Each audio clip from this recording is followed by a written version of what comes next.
नमस्कार दोस्तों, कैसे हो आप सभी। स्वागत करते हैं आप सभी कई वस्त जी को इसमें। तो दोस्तों आज जो है कि बिहार स्टेट परीक्षा 2025 के लिए शिक्षण कला का कुछ सिलेक्टेड अति महत्वपूर्ण प्रश्न लेके आए हुए हैं जो पेपर 1 और पेपर 2 दोनों के लिए इंपॉर्टेंट है। तो जितने प्रश्न बताएंगे दोनों इसे पूरा कंप्लीट कर लीजिएगा क्योंकि यहाँ से प्रश्न आपका निश्चित है कि आएगा। ठीक है, तो जितने प्रश्न बताएंगे उसे आप सभी नोट डाउन कर लीजिएगा या तो याद ही कर लीजिएगा इसी सेशन में, क्योंकि समय बहुत कम ही बचा हुआ है। ठीक है, तो चलिए शुरू करते हैं। सभी एक बार सेशन को लाइक करके शेयर जरूर कर दीजिएगा आप सभी। आज का पहला प्रश्न है, क्वेश्चन है कि शिक्षण से क्या अभिप्राय है। अगर इन सेट में किसी भी क्वेश्चन का आंसर पता हो तो आंसर आपसे नीचे कमेंट बॉक्स में बताते चलिएगा। देखिए आपसे वो कहते हैं कि क्वेश्चन का आंसर आप जरूर लिखा कीजिए, क्योंकि जिस क्वेश्चन का आंसर आप लिख देते हैं वो प्रॉपर आपको याद हो जाता है। तो शिक्षण से क्या अभिप्राय है, सीखने में सहायक या शिक्षण की अंतःक्रिया या सीख देना, ये दोनों नहीं हो सकता है। ऑप्शन नंबर ए की तरफ जा सकते हैं, ऑप्शन नंबर डी की तरफ जा सकते हैं। अब यहां से ऑप्शन आपके पास 1 और 2 बचा हुआ है, यानी कि डी और ए बचा हुआ है, तो ए भी नहीं होगा आपका। ठीक है, ऑप्शन नंबर डी होगा, इनमें से कोई नहीं, और आयोग के द्वारा यही लिया गया है। देखिए शिक्षण से क्या अभिप्राय है, शिक्षण क्या होता है, ज्ञान और कौशल को अर्जित करना। ध्यान दीजिएगा आप सभी, जब प्राप्त करना। शिक्षण से क्या अभिप्राय है, ज्ञान और कौशल को अर्जित करना। तो ऑप्शन नंबर इसका डी राइट आंसर होगा, इनमें से कोई नहीं। अगला है, शिक्षा एक त्रिमुखी प्रक्रिया है, इस कथन से निम्नलिखित में से कौन संबंधित है। शिक्षा एक क्या है, त्रिमुखी प्रक्रिया है, इस कथन से कौन संबंधित है। तो यह कथन जॉन डीबी का कहना था, याद रखिएगा आप सभी। ऑप्शन में ए राइट आंसर होगा। चलिए क्वेश्चन नंबर 3 देखिएगा कि शिक्षण एक पारस्परिक प्रभाव है जिसका उद्देश्य दूसरे व्यक्तियों के व्यवहारों में अपेक्षित परिवर्तन लाना है। उक्त शिक्षण की परिभाषा किसने दी थी। तो ये परिभाषा जो दिया गया है ये किसके द्वारा दिया गया है, गेज के द्वारा दिया गया था। याद रखिएगा आप सभी, किसके द्वारा, गेज के द्वारा। याद रहेगा। क्वेश्चन 4 पर गौर कीजिएगा आप सभी और इस क्वेश्चन का राइट आंसर कीजिएगा कि शिक्षा मनुष्य में पहले से विराजमान पूर्णता का आविर्भाव है, डैश के द्वारा ये कहा गया था। तो ये किसके द्वारा कहा गया था, स्वामी विवेकानंद के द्वारा कहा गया था। याद रखिएगा आप सभी। देखिए ऐसा ही प्रश्न आपके पेपर में आएगा, ध्यान दीजिएगा आप सभी। अगला क्वेश्चन है कि शिक्षण को स्वरूप के आधार पर वर्गीकृत किया जा सकता है। तो इसका राइट आंसर हो जाएगा ऑप्शन में सी। पहला हो जाएगा वर्णात्मक हो जाएगा, निदानात्मक हो जाएगा, उपचारात्मक स्वरूप हो जाएगा। ठीक है, सी राइट आंसर होगा। एग्जैक्ट प्रश्न को याद रखिएगा। शिक्षण की अंत प्रक्रिया अवस्था से संबंधित है। तो देखिए शिक्षण की अंत प्रक्रिया ये आपका किस अवस्था से संबंधित है, तो राइट आंसर डी हो जाएगा। उपयुक्त में से सभी, यानी कि कक्षा के आकार प्रकार की अनुभूति से है, छात्रों का निदान से है और क्रिया प्रतिक्रिया से। तो ये सभी से संबंधित आपका शिक्षण के अंत प्रक्रिया अवस्था। बात समझे। अगला क्वेश्चन देखिए 7 नंबर है, कथन दिया हुआ है और शिक्षा शास्त्री दिया हुआ है। क्वेश्चन है कि शिक्षण कला एवं विज्ञान है। बिल्कुल सही है कि शिक्षण कला एवं विज्ञान है। ये किसने कहा था, एल.एन. गेज के द्वारा कहा गया था। बात समझे। उसके बाद है कि शिक्षण एक त्रिध्रुवीय प्रक्रिया है। ये किसने कहा था, जॉन डीबी ने। याद रखिएगा ये जॉन डीबी का कथन है। शिक्षण अधिगम को अभिप्रेरित करने वाली प्रक्रिया है। ये किसका कथन है, बी.ओ. स्मिथ का कथन। याद रखिएगा आप सभी। और इसके बाद 3S सिद्धांत के बारे में किसने बताया था, ब्लूम ने बताया था। तो ध्यान दीजिएगा आप सभी, इसका राइट आंसर जो हो जाएगा ऑप्शन नंबर बी वाला करेक्ट आंसर होगा। बट आपको सारा चीज बता दिए तो ऑप्शन बी देखना भी कोई जरूरी नहीं है। बात समझे, डायरेक्ट याद रखिएगा। अगला क्वेश्चन है कि भावात्मक ज्ञान क्षेत्र में किस प्रकार के मूल्यों को समावेशित किया जाता है। तो देखिए इसका ऑप्शन नंबर सी वाला करेक्ट आंसर होगा, यानी कि 1 2 3 5 हो जाएगा। आग्रहण हो जाएगा, आकलन हो जाएगा, प्रतिक्रिया हो जाएगा, संयोजित हो जाएगा, जबकि मनोदृष्टि नहीं होगा। ठीक है, तो ऑप्शन में सी इसका राइट आंसर होगा। एग्जैक्ट प्रश्न को याद रखेंगे आप सभी। चलिए अगला है कि निम्न में से कौन सा एक शिक्षण प्रक्रिया की ओर संकेत नहीं करती है। देखिए सभी एक बार सेशन को लाइक जरूर कर दीजिएगा आप सभी। देखिए जितने भी जुड़े हुए हैं सभी से रिक्वेस्ट करेंगे कि वीडियो को लाइक जरूर किया कीजिए। आप सभी क्लास करते हैं पर क्लास को लाइक नहीं करते हैं, लाइक जरूर किया कीजिए। लाइक करने में पैसा नहीं लगता है, या आप एक लाइक कर दीजिएगा तो आपका कुछ नहीं घट जाएगा। पता है आप सभी को, मेहनत हम 100% एफर्ट लगा के आप ही के लिए कर रहे हैं ताकि आपको बेहतर कंटेंट मिल जाए और पेपर में अच्छा प्रदर्शन करके स्कोर कर पाएं, जिससे कि आपका पेपर क्लियर हो जाए। ठीक है, तो इसमें कंपटीशन नहीं रखना है, सभी के पास इसको शेयर आप जरूर कर दीजिएगा। बात समझे। बिल्कुल। निम्न में से कौन सा एक शिक्षण प्रक्रिया की ओर संकेत नहीं करता है। तो राइट आंसर होगा व्यावसायिक प्रक्रिया। ये शिक्षण प्रक्रिया की ओर संकेत नहीं नहीं करता है। अगर कोई व्यवसाय हम कर रहे हैं तो ये क्या शिक्षण प्रक्रिया की ओर संकेत कर रहा है? नहीं कर रहा है। जबकि सतत प्रक्रिया, अंतः प्रक्रिया और सामाजिक प्रक्रिया ये सभी करता है। अगला क्वेश्चन पर ध्यान दीजिएगा आप सभी। क्वेश्चन है कि शिक्षण एक त्रिध्रुवीय प्रक्रिया है क्योंकि इसमें निम्न 3 ध्रुव हैं। तो देखिए, शिक्षण एक त्रिध्रुवीय प्रक्रिया है क्योंकि इसमें 3 प्रक्रिया जो है, यानी कि 3 ध्रुव जो है वो आपका छात्र होता है, शिक्षक होता है और पाठ्यक्रम होता है। बात समझे? बिल्कुल। तो ऑप्शन में बी राइट आंसर होगा। अगला है कि निम्नलिखित में से कौन सा कथन शिक्षण की प्रकृति को दर्शाता है? तो देखिए, शिक्षण की प्रकृति को दर्शाता है ऑप्शन में सी, कि शिक्षण क्या है? एक विज्ञान एवं कला दोनों है। याद रखिएगा आप सभी। तो ऑप्शन में सी राइट आंसर होगा। यहां पर एक कला भी दिया हुआ है और विज्ञान भी दिया हुआ है, तो दोनों इसका राइट आंसर होगा। चलिए, अगला क्वेश्चन है कि दूसरों को सिखाने, दिशा निर्देश देने एवं उन्हें निर्देशित करने की प्रक्रिया ही शिक्षण है। उपर्युक्त कथन किस महान विद्वान से संबंधित है? तो ये कथन किसने दिया था? रियांश के द्वारा दिया गया था। याद रखिएगा आप सभी। यानी कि रियांश ने यह कथन दिया था कि दूसरों को सिखाने, दिशा निर्देश देने एवं उन्हें निर्देशित करने की प्रक्रिया ही शिक्षण है। अगला है कि शिक्षण की प्राकृतिक विद्यार्थियों के किन किन पक्षों को अभिप्रेरित करती है?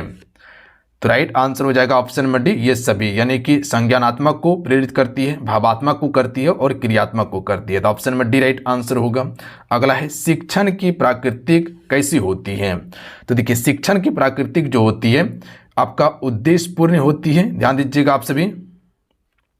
उपचारात्मक होती है और विकासात्मक होती है। तो ऑप्शन में डी राइट आंसर होगा। तो अगर क्वेश्चन पूछा जाए कि शिक्षण की प्रकृति कैसी होती है, तो उद्देश्य पूर्ण होती है, उपचारात्मक और विकासात्मक होती है। चलिए, क्वेश्चन नंबर 15 पर ध्यान दीजिएगा कि निम्नलिखित में से कौन सा कथन सत्य नहीं है। यहां ध्यान दीजिएगा, क्या क्वेश्चन पूछा गया? नहीं सत्य है। ठीक है, इसके कारण बहुत सारे बच्चे प्रश्न गलती करते हैं, तो आपको नहीं करना है। इस पर गौर कीजिएगा, आप हड़बड़ करके प्रश्न नहीं पढ़िएगा सेंटर में। बात समझे? पहला देखिएगा कि शिक्षण एक प्राकृतिक सकारात्मक होती है। बिल्कुल, शिक्षण एक प्राकृतिक सकारात्मक ही होती है, नकारात्मक नहीं होता है। शिक्षा जो लेते हैं, क्या नकारात्मक सोच के लिए लेते हैं या सकारात्मक के लिए? सकारात्मक के लिए लेते हैं। दूसरा कथन है कि शिक्षण की प्राकृतिक कला एवं विज्ञान दोनों के रूप में होती है। बिल्कुल, अभी बताए थे कि शिक्षण क्या है? कला एवं विज्ञान है। याद रखिएगा आप सभी। तीसरा है कि शिक्षण भाषाई प्रक्रिया ना होकर केवल उपचारात्मक प्रक्रिया है। नहीं, गलत। शिक्षण जो है भाषाई प्रक्रिया भी है। ध्यान दीजिएगा आप सभी। तो ऑप्शन में सी राइट आंसर हो जाएगा।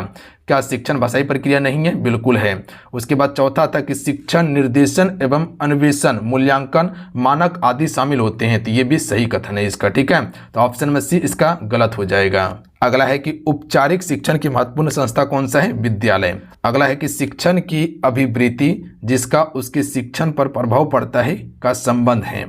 तो ये संबंध है किससे? याद रखिएगा, भावात्मक क्षेत्र से संबंधित है। ऑप्शन में ए राइट आंसर होगा। किससे? भावात्मक क्षेत्र से। देखिए, प्रश्न जो बता रहे हैं इसको आप एग्जैक्ट प्रश्न याद रख लीजिएगा, प्रश्न पेपर में आ जाएगा, यही हूबहू आ जाएगा। बात समझे? बिल्कुल बात समझ रहे आप सभी। शिक्षण का उद्देश्य क्या है? तो देखिए, शिक्षण का उद्देश्य है तर्क शक्ति का विकास करना और चिंतन का विकास करना। तो ये दोनों इसका राइट आंसर हो जाएगा। ठीक है, चलिए क्वेश्चन नंबर 19 का राइट आंसर कीजिए आप सभी। इस क्वेश्चन का राइट आंसर क्या होगा? गेगने के अनुसार शिक्षण अधिगम परिस्थितियों में सबसे सरलतम प्रारूप क्या है? तो इसका राइट आंसर ऑप्शन में डी हो जाएगा। याद रखिएगा आप सभी। तो इसका राइट आंसर ऑप्शन में हो जाएगा संकेत अधिगम होगा। ध्यान दीजिएगा आप सभी, क्या हो जाएगा? संकेत अधिगम।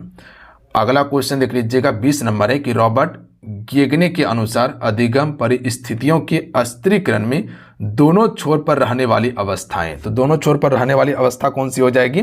एक आपका उद्दीपन, उसके बाद अनुक्रिया एवं समस्यात्मक अधिगम हो जाएगी। याद रखिएगा। तो बी राइट आंसर होगा इसका। क्वेश्चन में 21 है कि मूल्य शिक्षा का उद्देश्य निम्नलिखित में से किस पर संकेंद्रित कर अच्छी तरह से पूरा किया जा सकता है? तो इसका राइट आंसर ऑप्शन में सी हो जाएगा मानवीय मूल्यों के प्रति संवेदना। ऑप्शन में सी करेक्ट आंसर होगा। याद रखिएगा आप सभी। क्वेश्चन फिर से समझिएगा, रिपीट करें कि मूल्य शिक्षा का उद्देश्य निम्नलिखित में से किस पर संकेंद्रित कर अच्छी तरह से पूरा किया जा सकता है? तो मानवीय मूल्यों के प्रति संवेदना से। अगला है कि गेगने की अधिगम परिस्थितियों में अस्त्रीकरण में जटिल अवस्थाएं बताना है। तो देखिए, जटिल अवस्था इसका ऑप्शन में सी वाला होगा, प्रत्यय, अधिनियम एवं समस्यात्मक अधिगम हो जाएगा। ठीक है, सी राइट आंसर होगा इसका। अगला क्वेश्चन है कि ज्ञान की वृद्धि करने के लिए मानव जाति द्वारा प्रयुक्त नवीनतम रणनीति जो है वो कौन सी है? तो इसका करेक्ट आंसर हो जाएगा वैज्ञानिक चिंतन। ध्यान दीजिएगा, ये नवीनतम रणनीति है ज्ञान वृद्धि करने के लिए, मानव जाति के लिए। अगला क्वेश्चन देख लीजिएगा, 24 नंबर है कि शिक्षण उद्देश्यों के आधार पर शिक्षण को वर्गीकृत किया जाता है। तो इसका राइट आंसर ऑप्शन में ए हो जाएगा, ज्ञानात्मक, भावात्मक एवं क्रियात्मक शिक्षण में हो जाएगा। अगला क्वेश्चन है कि शिक्षण की तत्परता के बाद की अवस्था का वास्तविक रूप से संबंध होता है। तो ये आपका किससे संबंध होता है? तो याद रखिएगा आप सभी, ए राइट आंसर होगा मूल्यांकन से। ध्यान दीजिएगा आप सभी, किससे संबंध होता है? मूल्यांकन से होता है। चलिए अगला क्वेश्चन है कि सर्वाधिक जटिल, अगला क्वेश्चन है कि सर्वाधिक जटिल वर्गीकरण जो वर्तमान में भी मान्य है वो कौन सा है? तो सर्वाधिक जटिल वर्गीकरण जो है वो आपका तो वो आपका भावात्मक क्षेत्र वाला, ये आपका सबसे ज़्यादा जटिल वर्गीकरण है। ऑप्शन में ए राइट आंसर होगा। अगला है कि गेगने के अनुसार सीखने की प्रमुख प्रकार की संख्या क्या है? तो 5 प्रकार है इसके अनुसार सीखने का। कौन कौन सा प्रकार है पता है? ज्ञानात्मक, उसके बाद बौद्धिक, मनोदृष्टि, मौखिक और संचालन हो जाएगा। ठीक है, तो ऑप्शन नंबर क्या हो जाएगा? बी राइट आंसर होगा। और ब्लूम के वर्गीकरण के अनुसार कितना था? 3, ज्ञानात्मक, भावात्मक और मनोसंचालित था। अगला क्वेश्चन है कि गेज महोदय के अनुसार शिक्षण की मनोवैज्ञानिक शक्तियां हैं। देखिए, व्यवहार परिवर्तन करने वाली शक्तियां हैं, बिल्कुल सही है। अधिगम, परिस्थितियां संबंधित शक्तियां हैं, ये भी सही है। ज्ञानात्मक शक्तियां ये भी संबंधित है। तो ऑप्शन नंबर इसका डी राइट आंसर होगा। अगला क्वेश्चन है कि शिक्षण अधिगम के मध्य संबंध है। चलिए क्वेश्चन में 29 का राइट आंसर कीजिएगा, क्योंकि यहाँ पर ऑप्शन नंबर जो डी दिखेगा इनमें से सभी दिया गया है, यानी कि सभी ऑप्शन को पहले ध्यान से पढ़िएगा कि शिक्षण अधिगम दोनों के योग से प्रभावी शिक्षा का विकास संभव होता है, बिल्कुल सही कथन है। उसके बाद है कि शिक्षण सिद्धांतों के विकास में अधिगम सिद्धांतों का अत्यधिक महत्व होता है, ये भी कथन बिल्कुल सही है शिक्षण अधिगम के मध्य के बारे में। उसके बाद है कि शिक्षण सदुद्देश्य प्रक्रिया है जो अपेक्षित अधिगम तक पहुंचाती है, ये भी कथन बिल्कुल सही है। तो इसका ऑप्शन में डी राइट आंसर होगा।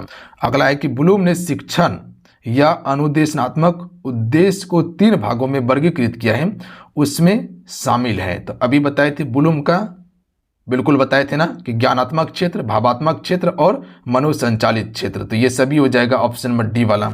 बात समझे? बिल्कुल। चलिए अगला क्वेश्चन पर ध्यान दीजिएगा आप सभी। क्वेश्चन है कि शिक्षकों को स्कूल में अपने छात्रों से किस प्रकार व्यवहार करना चाहिए? राइट आंसर हो जाएगा अपने बच्चों के समान व्यवहार करना चाहिए। ठीक है, इसमें थोड़ा सा दिमाग लगाइएगा तो प्रश्न का आंसर सही हो जाएगा। अगला क्वेश्चन है कि विद्यालय का परिनिरीक्षण करते समय प्रधानाध्यापक को किन बातों पर ध्यान देना चाहिए? तो ध्यान दीजिएगा आप सभी, शिक्षकों का शिक्षण कार्य पर ध्यान देना चाहिए प्रधानाध्यापक को। ठीक है, ऑप्शन में बी राइट आंसर होगा। अगला है कि यदि आपके स्कूल की 2 कक्षाओं के छात्रों में आपस में खेल खेल में झगड़ा होने लगे तो क्या करेंगे आप? ठीक है, पहला ऑप्शन है कि आप ध्यानपूर्वक काम लेंगे।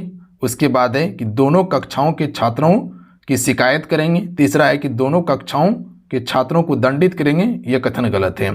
चौथा है कि एक कक्षा के छात्रों को दंडित करेंगे, यह भी गलत है। अब आपके पास 2 ऑप्शन बचा हुआ है कि आप ध्यानपूर्वक काम लेंगे। क्या काम लेना है आपको? उससे लेना है नहीं, ये भी गलत हो जाएगा। तब क्या करेंगे? दोनों कक्षाओं के छात्रों की शिकायत करेंगे। किससे करेंगे? प्रधानाध्यापक से करेंगे। ध्यान दीजिएगा आप सभी, या उसके गार्जियन से कर सकते हैं। तो सबसे पहले जो प्रधानाध्यापक है उससे पहले शिकायत किया जाएगा। ठीक है, उसके बाद फिर समझा सकते हैं यहाँ पर दोनों को। बात समझ रहे? बिल्कुल। तो अगर यहाँ समझाना होता तो वो सटीक आंसर होता, बट इसका ऑप्शन में भी ही करेक्ट आंसर होगा। अगला क्वेश्चन है कि प्राचार्य की हैसियत से आप अपने स्कूल के किसी शिक्षक के अच्छे कार्य के लिए क्या करेंगे? प्राचार्य की हैसियत से आप अपने स्कूल के किसी शिक्षक के अच्छे कार्य के लिए आप क्या करेंगे? तो इसका राइट आंसर क्या हो जाएगा? याद रखिएगा, संपूर्ण स्टाफ के सामने उसकी प्रशंसा करेंगे, जो कार्य अच्छा कर रहा है शिक्षक। अगला क्वेश्चन है कि आजकल समाज में निरंतर हो रहे परिवर्तन का कुप्रभाव विद्यालय पर पड़ने का डर है, उसे दूर करने के लिए आपका दृष्टिकोण क्या होगा? पहला एक आशावादी होगा, ये आपका गलत कथन है, कोई आशावादी नहीं और निराशावादी नहीं। बात समझे। यहाँ पर दूर करने के लिए आपका दृष्टिकोण पूछा गया है, तो अन्य शिक्षकों की भांति कुछ ना कुछ आपको अलग चीज़ें आपको करना होगा जिससे कि वो भावना बच्चे में ना फैले। बात समझे, उसको आप समझाइएगा या सिखाइएगा कि ऐसा नहीं करना है। बात समझे, बिल्कुल। तो option number C right answer होगा। अगला क्वेश्चन देख लीजिएगा कि पाठ्यक्रम से शिक्षक को क्या लाभ होते हैं। तो राइट आंसर सी हो जाएगा, शिक्षण कार्य रोचक हो जाता है पाठ्यक्रम से। सी राइट आंसर होगा। अगला क्वेश्चन है कि स्कूल में शिक्षकों को सही समय पर आना चाहिए क्योंकि इससे क्या होगा। अगर सही समय पर शिक्षक स्कूल आएगा तो क्या होगा, छात्र समय के महत्व को समझेंगे। उसके बाद है कि छात्र भी समय पर आएंगे। तीसरा है कि छात्र में एक अच्छी आदत का विकास होगा। बता सकते हैं आप सभी? नहीं, यहाँ हम सबसे सटीक आंसर चुनेंगे तो ऑप्शन नंबर बी होगा कि छात्र भी समय पर आएंगे। याद रखिएगा, अगर शिक्षक समय पर आ रहा है तो छात्र निश्चित है कि समय पर आएगा। बात समझिए, बिल्कुल लेट नहीं कर सकता है वो।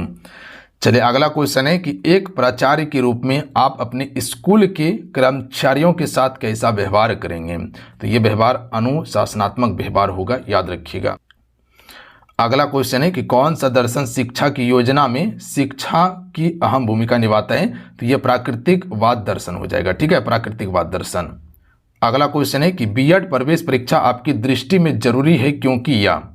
तो बीएड प्रवेश परीक्षा आपकी दृष्टि में जरूरी है क्योंकि यह प्रवेश को वैध तथा विश्वसनीय बनाती है। ठीक है, सी राइट आंसर होगा। चलिए अगला है कि आपकी कक्षा के कुछ छात्रों का व्यवहार अनुचित है तो उनके प्रति आपकी क्या प्रतिक्रिया होगी।